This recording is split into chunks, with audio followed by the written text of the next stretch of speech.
Hello, and welcome to Here to Edify, a podcast dedicated to glorifying God and uplifting people of color. Sometimes I do this through topical conversations, and other times through conversations that highlight my guests and the amazing things that they are putting out into the world.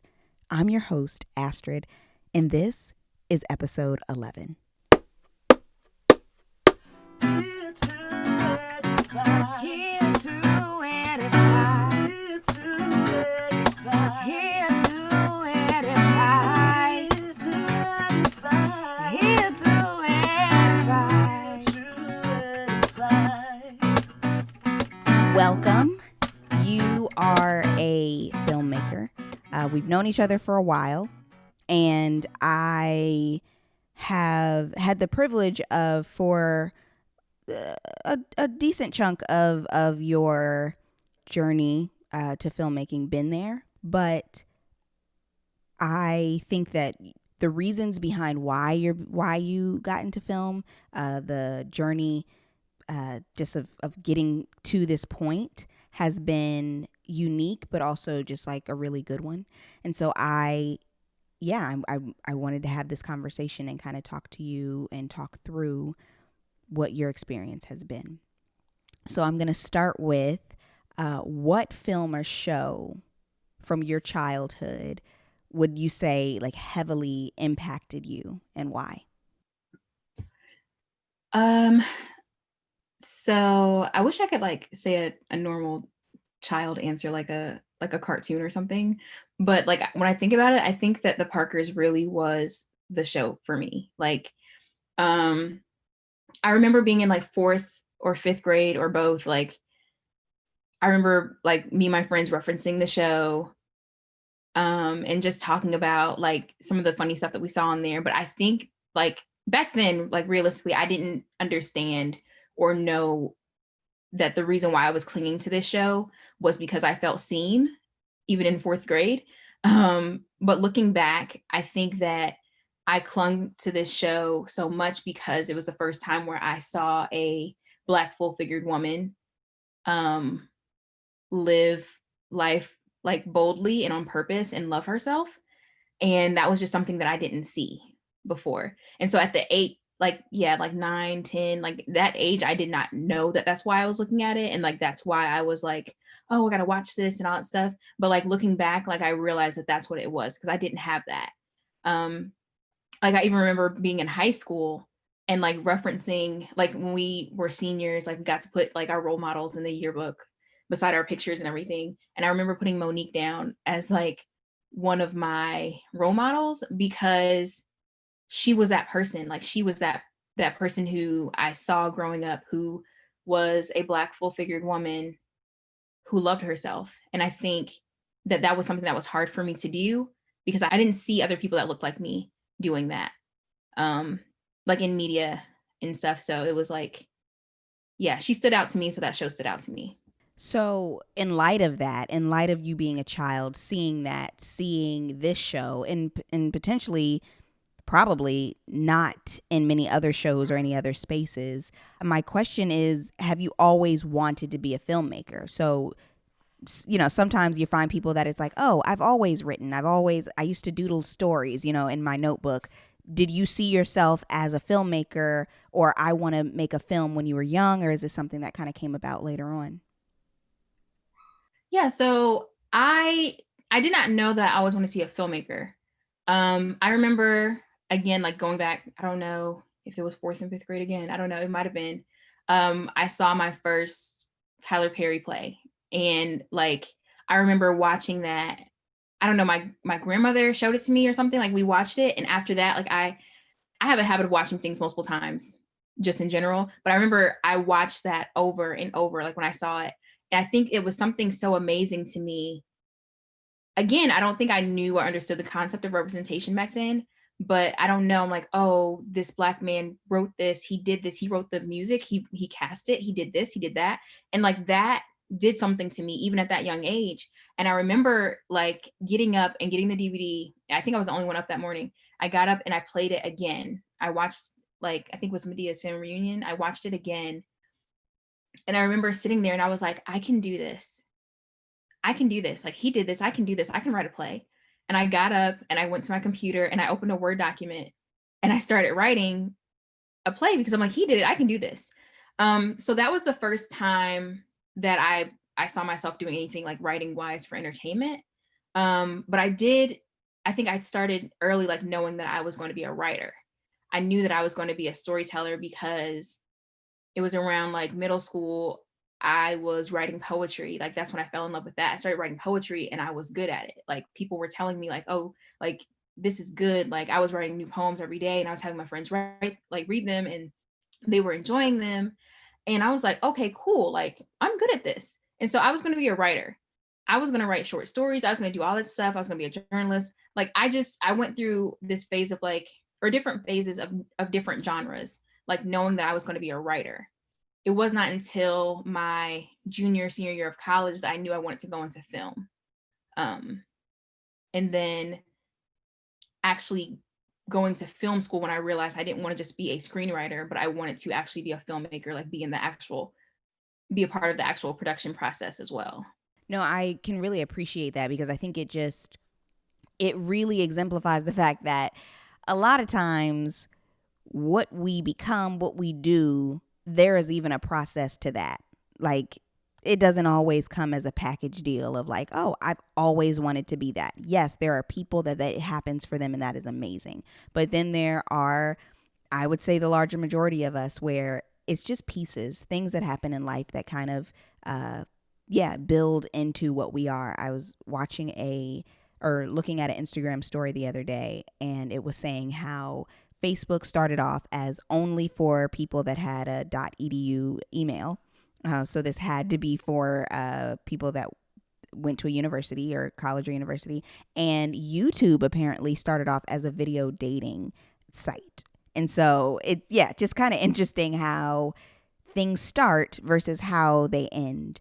But I want to go back to you talking about watching the Parkers young and essentially that representation being something that really stood out to you. So we know the hashtag representation matters is something that is kind of synonymous with the film industry or with Hollywood.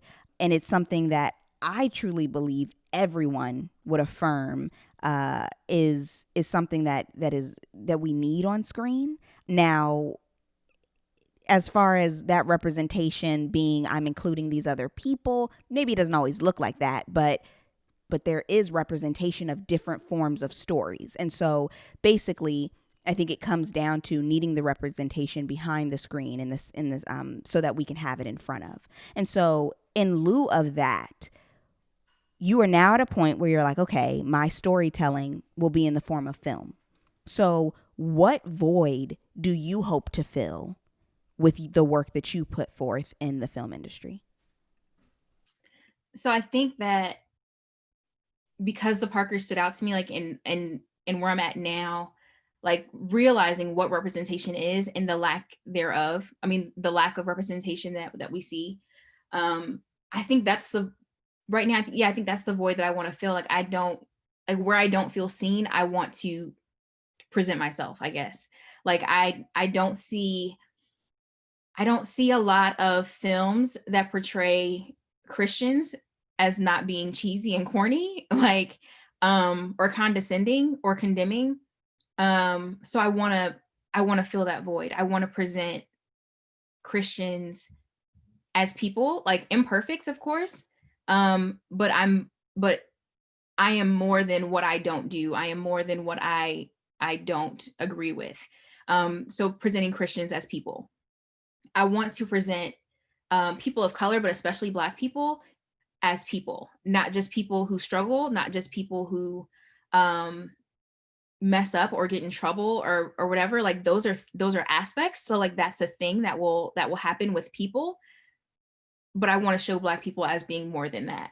That'll be a part of it because we're human. But that's what I want to show is Black people being human.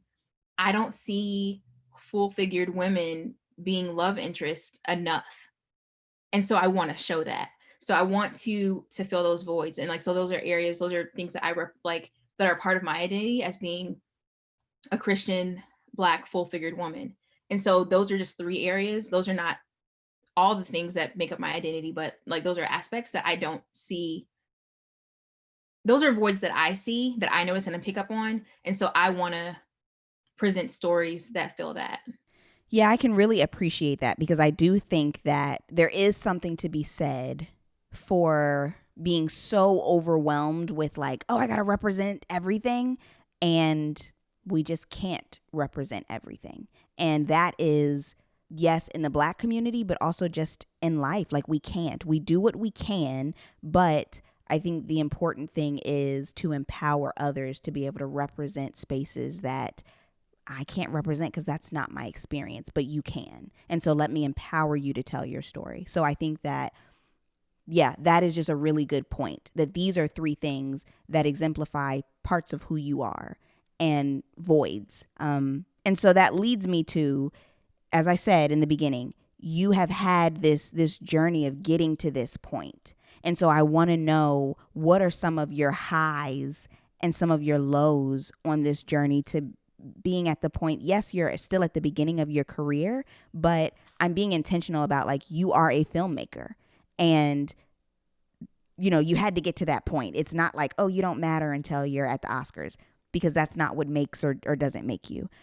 So yeah, what are some of your highs and lows that have brought you to this point? That's good. That's a good question. So I want to start with the lows first, I guess. Or lows or challenges that I've encountered. Like one of the things that I have struggled with, I guess, on this journey has been navigating the role of filmmaker, as well as me coming along into this journey in this industry as a believer. Um, and that sounds it feels a little weird to say, but like it's just I'm literally going into this industry, or in this industry where God is not necessarily first priority, second priority, or third priority in most cases. And so I'm like, okay, I come into this as a believer first, really. Like I'm a believer. And so um I have a certain mindset. I have certain ethics and beliefs and morals that I'm bringing that a lot of people in this industry, in this room, don't necessarily have. So it's like I have to be willing to stand firm and not compromise or sway with the wind just because it's the unpopular. Like like what I'm bringing in the room is the unpopular opinion in a way. And so I have to navigate that. And so there's been plenty of times, like even in film school, where it was very clear to me that like I was the only one in the room that felt the way I felt or thought the way I thought. And so I'm like, there's this pressure to like, okay, do I maintain, do I keep believing? Not that I'm like over here like, oh, I'm just gonna go ahead and take off this Jesus coat. Like not that, but there's a temptation or a internal battle, I guess, that takes place of like, well, everyone else is doing it, as lame as that sounds, like, you know, the whole peer pressure thing, like, but everyone else is doing this, everyone else is telling stories this way, everyone is no one else is concerned about like, oh, is God gonna be glorified with this? How is God gonna feel about me telling this story this way? So there's this pressure of like, well, how do I do this? Do I do it this way because everyone else is going to gravitate towards this? Everyone is going to applaud this and like this, versus standing out and being different, because God will be pleased, but everyone else may not be. Yeah, so it's even hard to articulate in a way, but that's been my most difficult thing in being in this, is that I'm a writer, I'm a screenwriter, I'm a filmmaker. I am in the entertainment industry, but I'm also God's daughter. I'm also out here striving to glorify him. So that's the thing I have to do. Like before I take pen to paper, I'm like, okay, God, I got this idea. So listen, this, and this, and this. But I want to make sure that this is going to make you smile. I want to make sure that this is not going to misrepresent you. Because at the end of the day, when we're talking about representation, like at the end of the day, I'm a representative of Christ. And so a lot of people will get an impression about Christ whether like even if it's not an encounter with him, like how I come into the room, how I interact with them will be how they perceive Christ to be. So I have to be careful of that. So that's been the biggest struggle, I guess, is like making sure that I'm not compromising, making sure that while I'm out here doing this job and like on this mission of like telling these stories that I believe God's given me and that I want to tell, also reminding myself that I'm on mission for God at the same time. So that's been the struggle or the low. I don't know if, yeah, I don't know if I would call it low, but that's been that. Highs. After grad school, graduated in 2018. Yeah. So, anyways, right now, this is a high. I am at the end of producing my first independent film, and so this has been pretty cool. It was me writing a story, me writing a script, and trying to apply what I was taught in grad school, and link up with producers and make a whole production. And I didn't get a lot of production experience, even in film school. Like we were more so focused on the partnership between a writer and producer and like the actual writing and pitching and things like that. But when it came to production, I didn't have a lot of experience. So to say that I have written and cast and produced and like financed and all that, like a film, is like, what? So this has been pretty exciting. And we're wrapping up post-production now and like gearing up for film festivals and all of that. And so it's been pretty exciting. Like I've networked with people, like people who've worked on this film, like were people that I either cross paths with in school or on Instagram. Like I have people that I have not even met, and like we worked on this film together. And yeah, it's just been an amazing experience, like to see people coming together and believing in the story that I wrote, because imposter syndrome is real. And not that I need to seek validation from people, but it was affirming to know like, oh, wait a minute, I am a writer. Like I am good at this. Like, because I'm not in that place of like being at the Oscars or being in this major production city. Sometimes like those doubtful thoughts do creep in. And so it was just affirming to be able to do this where I'm at. Because I got to a place of like, I want to bloom where I'm planted. I don't want to wait until I get to LA or Atlanta or New York or wherever. I don't want to wait until I get there. I want God to see that you can trust me in North Carolina. You can trust me here. And I say I want to do these things. I want to work well here. And so that you can trust that you can take me to one of these other places and everything. So that's been a high. I guess I'm still in that high because the movie's not completed yet. But yeah, like, so I wrote and produced my first independent film, and that's a cool feeling. Yeah, I still think that is amazing. Like I said, just to walked with you on parts of that journey is just super exciting. So before I even ask my next question, part of that high, part of that blooming where you're planted, which I think one is just amazing testament to like anyone out there listening, that like you can bloom where you're planted. You know what I'm saying? Like it does not have to be, I need to be where all the other flowers are. There is fertile ground here, you know? And so like you are doing that, but you're also doing that not only with producing and writing this film, but a production company. And so I want you to tell us about your production company that you also just started, the name and the meaning behind it. Yes. So I just started a production company called 4C Productions, the number 4 and the letter C together. And so people who know me know that I have natural hair. And so my curl pattern is 4C.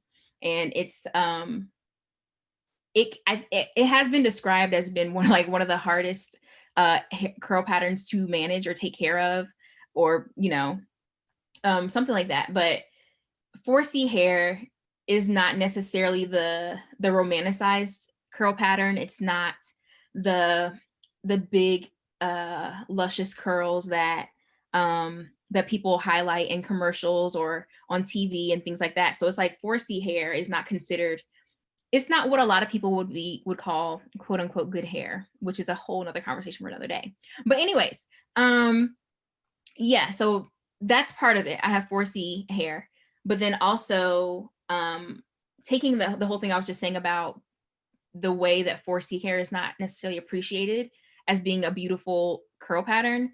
I want to tell stories that are not currently appreciated, but we foresee one day being the highly promoted. So it's a play on words there, like the curl pattern as well as the word foresee. So I want to tell like stories, um, inspirational stories, faith-based stories, um, stories that highlight cultural representation, cultural diversity, um, and yeah, like I want to tell these stories that I think a lot of people shy away from, as well as stories like you said earlier that there's a void. Um, so right now they're not the highly appreciated, but we foresee them being um the highly promoted stories. Like these are gonna be the stories that we crave, and the stories that studios are gonna want, not so they can fill a slot, but because like this is a story that needs to be told. So that's the whole story behind 4C Productions. Yeah, I love that. So y'all look out. You've kind of talked about like the impact that you want to leave by having these stories told that aren't necessarily appreciated in the moment. And so what I want you to do before I get to my final question is to tell us where we can find you. I always love to have that section um where yeah, just whoever I'm talking to can just plug what they're doing, because ultimately this is for me how I uplift, is just being able to highlight people that I believe like they deserve a platform, because this is an amazing thing that you're doing. So yes, tell us where we can find you, when the film comes out, where we can find that, and all the good things. Yeah, so I am on Instagram, um, my personal one, or just the Wherever you want people to find you. you fix this, you edit this. Ask me the question again, actually. Yeah, so I'm on Instagram at Aja May 16, AJAMAE 16. And then Prose is coming out. There'll be a wide release of it in 2021. So because we have to go through film festivals, and a lot of them prefer that we not post it online until those are done. So you can find Prose at Prose Movie on Instagram. And 4C Productions, that website is launching soon, www.4cproductions. So yeah. And I want to end by, what are your words to lift by? What comes to mind right now is that I'm here on purpose. Like, earlier I was mentioning how imposter syndrome is real, and like yeah, it's very real. And whether you're in entertainment or anything, it's very easy to feel like, I say I'm this thing, but I'm not really a screenwriter if I haven't been nominated for this. I haven't done this, or I haven't done that. Yeah, so I have to remind myself, even when I'm blessed with certain opportunities, that I don't self-sabotage and be like, nah, I ain't supposed to be here. Like, I'm not supposed to be in this room. How did I get in here? But just remembering like who I am and whose I am.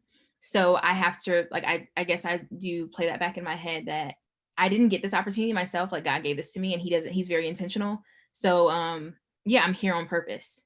And that's something that yeah, I would want to encourage everyone else to remember too, is that they are here on purpose. There's something, whatever you're going through, whatever you are experiencing, whether it be an opportunity, whether it be a like something that you're struggling with, or like something you're going through a hard time or whatever, like it's something like, I'm here on purpose. There's something I'm supposed to learn from this, or something I'm supposed to get out of this, or I'm the only one. I'm here because like anyone could have been in this room, but I'm chosen to be in this room. Like, I'm the one that's here to solve whatever problem it is.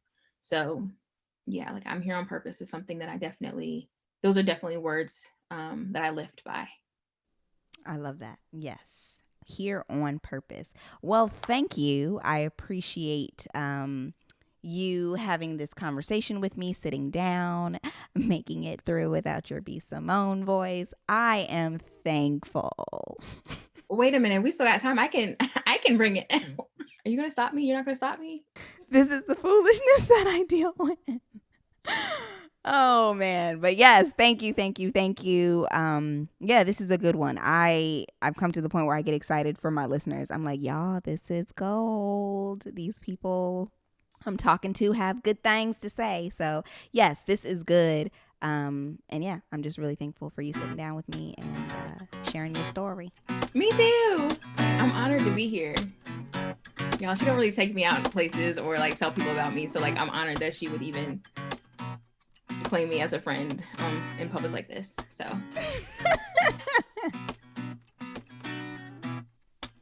thank you for listening to this episode of Here to Edify. Next week is our finale, and trust me, it is an episode you do not want to miss. As you listen, I ask that you like, subscribe, and share this podcast with someone you love. And as always, I hope to catch you listening next time.